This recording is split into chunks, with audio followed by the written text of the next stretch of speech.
Акситорга көксүргү жылдап жүрө береби? Качан алабыз биз кызыл китепти? Эмнеге ушул кызыл китеп берүү кечеңдетилип атат? 12.500 техпаспорт жасап бердик. Негизинен бул жер талаш маселелери да.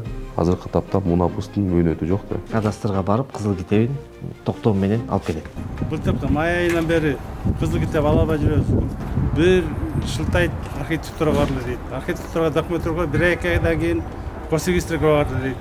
Кайта алып госрегистрден келебиз да бул жака архитектурага барылат. Биз кабыл албайбыз. 200 масштаб дейби, 2000 масштаб дейби, 5000 масштаб дейби, ошондой чыгарып келе дейт. Кайра эле барабыз архитектурага. Ал архитектурадан кийин госрегистрге келет. Анан кийин Жадагановстан быйыл жанагы архитектуранын начальниги Урбат Карабаевка кирдик. Целый делегация 15 киши болуп кирдик. Алардын баары көйгөй бизге окшош экен. Алар айтты, жок, биз жасап беребиз. Бара берле дегенден кийин документ кайра архитектурага тапшырдык. Антсек, алар болсо мына бир айдан, мына бүгүн февраль болуп калды, январда тапшырабыз, февралдын 20-сы болуп калды. Булар жазабайбыз деп кайта госрегистрге жиберди. Мына өзүңүз көрдүңүз, госрегистрдин алдында канча деген элдер жүрөт. Бизге окшогон 400-500 кишилер жүрөт. Алар дагы көбүрө билбей жүрөт, кайга барашты да билбей жүрөт. Бул маселе качан чечилет билбейм. Бизде мындай Кыргызстанда эме барбы? Закон иштейби? Же бирине бири госрегистр архитектурага шылтап, архитектурага госрегистр шылтап жүрө береби? Качан алабыз биз кызыл китепти? Жер ресурстары, кадастр, геодезия жана картография боюнча мамлекеттик агенттигинин Бишкек филиалынын алдында Өмүрбек Абиров сыяктуу кызыл китеп ала албай жүргөн адамдар арбын. Аталган кызматтын жетекчисинен мунун себебин сураганыбызда ал буларды айтты. Ошо президент Садыр Нуркожоевич 2021 ноябрь айында эл менен жолугуп атканда айтты эле да, 2022 жылы бир дагы үй техпаспортсуз, кызыл китепсиз болбош керек деп анан тиешелүү органдарга да тапшырма бердилер. Анан бүгүн мына 2025 жыл болуп атат. Эмнеге ушул кызыл китеп берүү кечеңдетилип атат? 2021 жыл декабрдан баштап ушу мыйзамсыз курулуу үйлөрдүн баарына техпаспорт жасай баштаганбыз. Бул өкмөттүн токтому бар 388 деп, ошол жерде мыйзамсыз курулган үйлөргө техпаспорт жасап бергиле деген. Биз ушул күнгө чейин Бишкек шаарында жасаган техпаспортубуздун эмеси 12.500 техпаспорт жасап бердик. Быйылкы жылында да ушу биздин немеде ошо бүтүрөлүү деген аракет бар да. Анан элдерге да айтып, ошо бүтүрөлүү кемеңер келип тапшырсаңыздар болот. Муну жеке турак жай департамент деп коет. Ошол жерге заявлениясын жазып, баарысын киргизип коюш керек да. Ошо менен уже каралып кете берет. Азыр мына техпаспорт алгандардын айрымдары кызыл китеп алып атат, көпчүлүгү ала албай атат да. Буга эмне себеп? Ошо техпаспорт алгандар толук кызыл китеп ала алабы келечекте? Элдерге түшүндүрүп кеткенде, бул техпаспорт деп, техпаспорт жанагы жерде турган, бул жер кандай турат, фактически тартып келет. Техпаспортко тартып келгенде жарандардын может 8 сотка тартылып турат, но жанагы документинде, договорунда же токтомунда 5 сотка деп турат. Кызыл китеп ошо 5 соткага берилет. А 8 деп ал уже камтып алган жер, башка бирөөнүн же муниципалитеттин жерин же кошунасына кирип кеткен дегенди билдирет да. Бир ушуну дагы баягы элдерге түшүндүрүп коеюн деп аткан эмем да. Анан жанагы договор купли-продажа деп атпайбы, сатып алып атканда ошол жерде площадь жазылат. Ошо жазылганга жараша кетет да. Мына морекини ачсак, бул жерде ушу 5 сотка сатып алды деп турат, менчикке. Бул ошо менчикке кетти деген, бул 5 соткасы мамлекет ошо коргоп берет. Бул жерде кызыл китепте ошо 5 соткасы турат. А техпаспортко чийгенде бул жердики 6,5 болуп калып атат. 1,5 соткасы уже бул мамлекеттин жеринде турат же кошунасына кирип кеткен дегенди билдирет да. Анан көбүнчө жарандар ойлоп техпаспорттун демесин карап алып эле эметип атпайбы, жок меники 8 сотка, эмне үчүн болуп 5 соткага берип койду деп. Бул ошондон кээ бир түшүнүшпөстүктөр ошондо болуп калып атат да. Техпаспорт деген бул барганда забору кандай турса, фактически чийип келген немесин ошо техпаспортко жазылат. Кызыл китепке жазылып атканда ошо укук ырастоочу документинде канча деп жазылса, 4 сотка десе 4 соткага беребиз, 5 сотка десе 5 сотка, 8 сотка десе 8 сотка. Жана бир эле кагаз, мындайча жөн сөз менен айтканда, договор купли же токтом бир эле актай барак кагаз болот да. Эң маанилүү неме ошо. Жер участогуна жеке менчик укугун ырастоочу мамлекеттик актыны берүүдө Бишкек башкы архитектурасы менен жер ресурстары, кадастр, геодезия жана картография боюнча мамлекеттик агенттигинин Бишкек филиалынын негизги милдети, аткара турган иши тууралуу аталган мекеменин жетекчилерине суроо салганыбызда алар мындай дешти. Шаардыктардын баягы жер мунапасына Бишкек башкы архитектура негизги милдети бул шаар корутундусун даярдап берүү. Комиссиядан каралып келет. Биз өзүбүз биякта ишки өзүбүздүн шарттуу генплан менен, схема менен карап туруп, шаар корутундусун жасап туруп, кайра комиссияга жөнөтөбүз. Эң негизги милдетибиз биз корутунду жасайбыз. Ошо техпаспорттан кийинки корутунду жасайбыз, анан корутунду комиссияга барат, андан комиссиядан жактырылса, кадастрга барып, кызыл китебин токтом менен алып келет. Укук көйлөндүрүүчү документтерин беребиз. Укук ырастоочу документтер негизинде. Анан бүгүнкү күндө ушу көйгөйлүү маселе болуп аткан жери бул жерди мамилелерин жөнгө салуу боюнча мыйзам чыккан. 1 апрель номер 21-жыл. Ошо менен көбүнчө жанагы амнистия деп коет атпайбы, ошо менен азыркы учурда көп жумуш ошондон алып барып атат. Ушу Бишкек шаар боюнча айта кеткенде, ушу ар бир 4 мамлекеттик администрация райондордон токтомдор чыгат, токтомдордон алып келген биз аларды каттап, анан азыркы элде айтылып жүргөндө кызыл китепте ошо кызыл китебин беребиз да, укугун каттап туруп. Бул жерде баягы мыйзамсыз салынган үйлөргө деп туруп ушу өкмөттүн да токтому бар, ошо токтом 291 токтом, бул дагы 22-жыл чыккан. Ошого жараша, ошо жобого жараша ылайык жумушту алып барабыз. Бүгүнкү күндө айта кетсек, азыр Бишкек шаары боюнча ушу кызыл китеби деп айтып кетсек, бир 3200дөн ашык кызыл китеп бердик, бирок баягы райондордон чыккан токтому уже 4200 токтом чыгып калды болуш керек. Анан бул жерден каралып аткан ишти Бишкек мамлекеттик архитектурасы деп коет. Тиги жер участогунун жер тилкелерин чийип берет алар. Баардык эмелерден корутундуларын алышат. Укугу катталган жокпу деп биз беребиз. Калган баягы жолго түшпөйбү, кызыл сызыгы барбы, жанагы жогорку чубалгы электросеть деп алардан алышат. Андан чыгып келгенден кийин комиссия карап берет да, комиссиянын тиги корутундусу менен аким уже токтом чыгарып берет жарандарга, ошо жери бөлүнүп берилсин деп менчикке. Андан токтомун алып алып бизге келишет да, биз андан кийин жерине чыгып, жерин көргөзүп берип, укук көйлөндүрүүчү документ беребиз. Азыркы айтып койгон ошо кызыл китеп деп элде айтылып жүргөн ошо кызыл китебин каттап беребиз. Бишкек башкы архитектурасынын жетекчисинин айтымында кызыл китептерди берүү 3 этап менен жүргүзүлүп, аны жыйынтыктоо үчүн үзгүлтүксүз аракеттер жүргүзүлүп жатыптыр. Эң оңой, эң шарты баары туура дароо келгенден баары тең биз дароо бүтүрүп бердик. Сразу баягы шартка келгенди баары тең бир сыйра бүтүрүп бердик, чыгарып бердик, элдер анын баарын тең алды.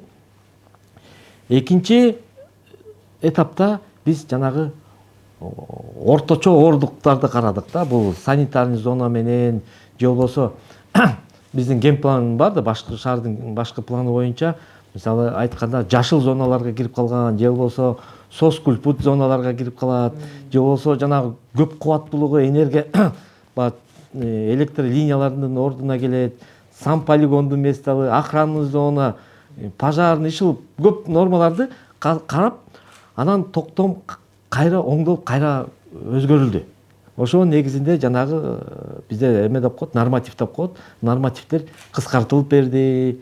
Ар кайсы нормативде, мисалы мүрдөлөрдүн, көчтөндөрдүн жанында нормативдер, темир жолдуку, санитарный зоналардыкы, ошонун баары тең биз баягы мыйзам менен кайра карап, ошолар жокко чыккандан кийин биз экинчи этап менен кайра карадык. Кайра карап, аны да бердик. Анан өзүбүздө баягы 3-чү этапта өтө кооптуу баягы объекттер калган да, участоктарчы, жанагы эмеге жер мунапасына. Бул деген саркофагдын жээктери, чоң электр линиялардын алды, санитарный зоналар, ушулар калып калды да. Анан аларга да жана схема кылып бир тобун чечип бердик. Анан АТР негизинде Сокулук Аламидинден жерлери Бишкекке өттү. Сокулуктан 12 000 арыз, Аламидинден 8 000 арыздай кайра келди да. Алардын баягы чечилип аткан маселеси менен алып аякка биз Бишкек башкы архитектура 2 филиал ачтык. Бирөөнү баягы Сокулукта иштеп атканда да Сокулуктун филиалы кылдык амнистия боюнча. Аламидинге дагы штатты көбөйттүк биз дагы. азыркы иште жүрүп атабыз. Сокулуктун өткөндө дагы биз телевидениеде айтканбыз, бул көбүнчө жерлердин баары тең, баягы айдоо аянты же жер баягы багыты башка да. Ошон үчүн көп жерлер баягы анын арестте турат.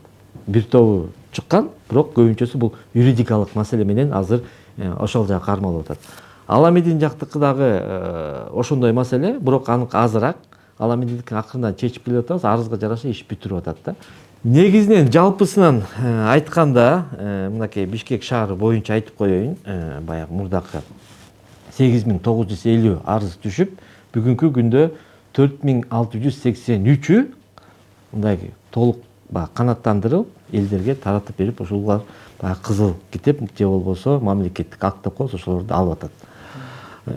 Калган иштер бүгүнкү күндө аябай тез жүрүп атат, бирок биздин максат өткөндө дагы коллегада айтылган, биз ушуну апрелдин аягына, такыр болбоду дегенде, ушу жылдын жарым жылдыгында ушунун баары тең жыйынтыктап берип бүткөрүшүбүз керек. Бишкек шаарындагы жер участокторун мыйзамдаштыруу ишинин аягына чыкпай жатышынын себебин сураганыбызда, жеке турак жай департаментинин жетекчиси буга чейинки аткарылган иштерге жана кызыл китеп берүүдөгү көйгөйлөргө токтолду. Бүгүнкү күндө 12-13 миңге жакын техникалык паспорт жарандарга берилген, бул жанакы АТРге чейинки.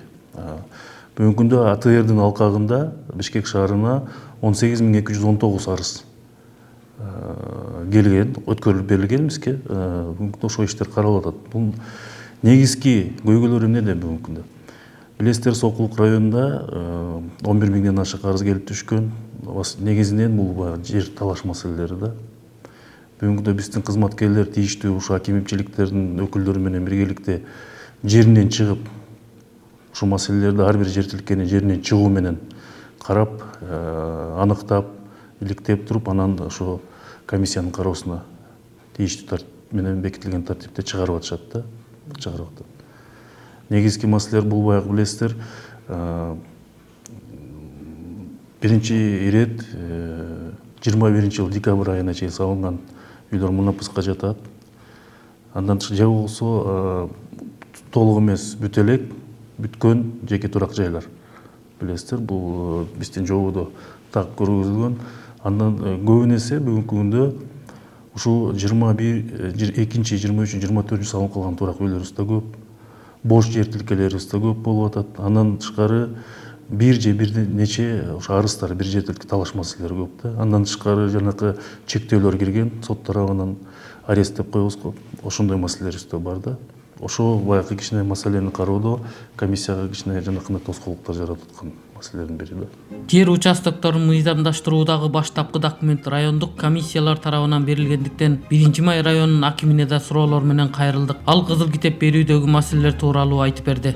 2024 жылдын өткөн жылы биз деген 51 комиссиянын отурумун өткөрүүбүзүп 3470 материал карап чыкканбыз. Анын ичинен ошол 1089 документ боюнча биз токтом чыгарып бердик. Токтом чыгарып, ал негизи ушул жарандарга токтом чыгарып берип, ушул жерде анан кийин ошол токтом негизинде алар болуп кызыл китеп алышат. Жалпысынан азыркы тапта бизде 1300дөй токтом чыгарылды жалпысынан. Бирок бир нерсе айтып кетиш керек, биз деген мисалы мыйзамдуу кызыл сызыкка тийбеген санитардык зоналар бар. Ошол санитардык зонага кирбеген үйлөргө корутундуну дайындап, бат-баттан чечим чыгарып берип атабыз. Ошол менен эле бирге эң негизги биздики көйгөйлүү маселелер бар. Мисалы мөрзөлөрдүн санитардык зоналары бар. Ошонун аймагында салынып калган үйлөрдүкүн мисалы биз деген азыркы тапта ошол биринчи санитардык коргоо зонасын кыскартып, анан кийин ошону мунапыска киргенге биз мүмкүнчүлүк алабыз да, киргизгенге. Андан тышкары биздики мынакей высоковольтный линиялар бар, алардын санитарный зонасы бар. Кызыл сызыктар бар, бирок азыр биз деген кызыл сызыкка караган жокпуз. Такыр эле мыйзамдаштырылбаган үйлөр бар. Үйлөр эмес, бул фундаменттер бар. 21-жылдан кийин салынган фундаменттер мисалы мыйзамдаштырылбайт. Алга чейин салынгандар мунапыстын ошол жобосуна жазылган мыйзамдаштырууга бул деген мунапыстын объектиси деп ал жакта каралган да. Ошондуктан биз деген андай фундаменттерди дагы аныктап туруп, өткөн жылы биз 100дөн ашык фундаментти бузуп кеттик. Демек ал жакта мыйзамдаштыра албайбыз. Ал деген 2023 жылы курулган фундаменттер болуп чыкты. Жердин багыты болсо айыл чарба болуп чыккандыктан биз деген 100дөй фундаментти түртүп кеткенбиз. Бул жылдагы биз деген өзүбүзгө иштерди пландаштырып атабыз. Ошондой санитардык зоналар кээ жерлерден чече албай калып атабыз. Мисалы сибирский язва деп коет, ошондой биздики мындай көмүлгөн жерлер бар болчу, саркофагдар. Ошондой дагы аймактар бар бизде. Анын аймагын эми ал жакта өтө мындай кооптуу абал болгондон кийин биз аны азыр тапта карабай эле турабыз. Ал менен бирге биздики эми орчундуу дагы маселелер бар. Мисалы кээ бир адамдар бир 18 жыл мурун келип жерге өзүнүн үйлөрүн куруп башташкан. Бирок анан кийин далилдеп чыккандан кийин ошол жерди карап чыккандан кийин ал жерде башка биринин госактысы бар болуп чыгат да. Мисалы ал жерде уже ээси бар. Бирок ал деген эмнегедир ушунча жылга чейин келбей, балким өзүнүн дагы причиналары болгон. Ал деген балким баласы чоңойгонун, анан кийин барып үй салам деп ойлоп аткан. Бирок ал жакка барсак азыр үй курулуп калган дагы учурлар болот өтө көп. Ал деген бизде Балмантай Машта бар, Бугойне багыш биздики дейт, аэропорт Манас жакта Бугойне багыш деген жер бар.